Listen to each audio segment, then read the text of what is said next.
Je vous salue au nom de Jésus-Christ, bien-aimés frères et sœurs. Merci de nous suivre effectivement par ce canal que vous avez choisi. Et nous avons entamé cette séance sur l'œuvre que j'ai réalisée intitulée Épreuve et tentation. On a fini le grand 1, le résumé sur les épreuves, ses origines, le but des épreuves, les différentes sortes d'épreuves, synonymes et l'attitude d'un racheté devant les épreuves. Aujourd'hui, nous allons voir le grand 2 de cette œuvre, la tentation. Contrairement donc à l'épreuve qui vient de Dieu, c'est Dieu qui fait, qui utilise ça pour nous former, pour nous rééduquer.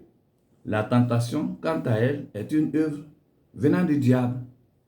C'est pourquoi le verbe tenter. Tenter, c'est exciter, c'est entraîner au mal, c'est pousser à mal faire. Donc la tentation, d'office, vient du diable. C'est une œuvre du diable que le diable utilise effectivement pour séduire tous ceux qui veulent marcher avec Dieu. Donc le but, c'est pour nous empêcher de plaire à Dieu. Le but, c'est pour nous empêcher d'être agréable à Dieu.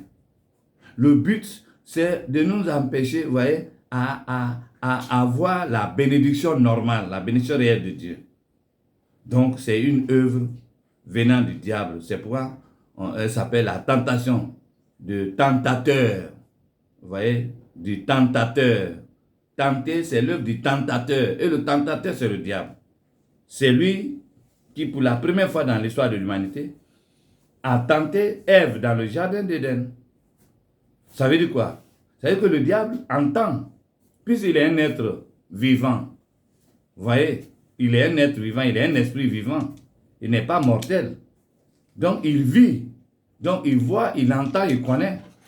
Et c'est au vu de tout ça qu'il a tenté Adam. Regardez la question qu'il a posée à Ève. Est-ce que Dieu a dit? Bon, où il était alors quand Dieu donnait les instructions? S'il n'était pas présent, s'il n'était pas vivant, comment il allait demander à Ève? Mais comme Ève aussi n'était pas au courant d'elle, elle n'a même pas pu dire, mais qui es-tu? Pour demander son identité. Qui es-tu? Elle a en même temps entamé, comme on appelle, la causerie avec le serpent. Donc nous disons comme ça que l'objectif visé par le malin, le tentateur, par cette œuvre, c'est de vous écarter de la bonne voie, de la bonne direction.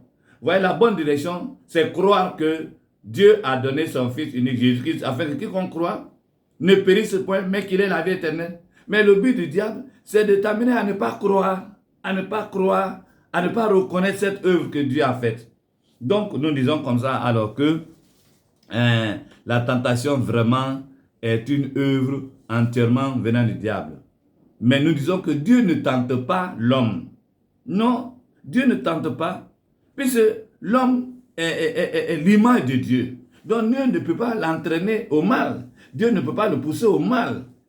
Mais la tentation est une œuvre du diable. C'est pourquoi quand le chrétien n'est pas équilibré dans la connaissance de Dieu, son maître, et du diable, mais c'est fini.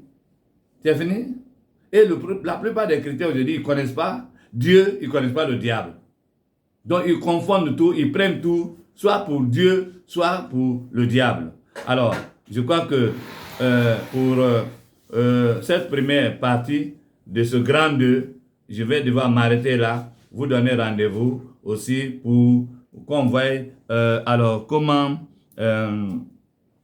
qui peut être tenté et comment ça se passe concrètement. Que Dieu vous bénisse, shalom.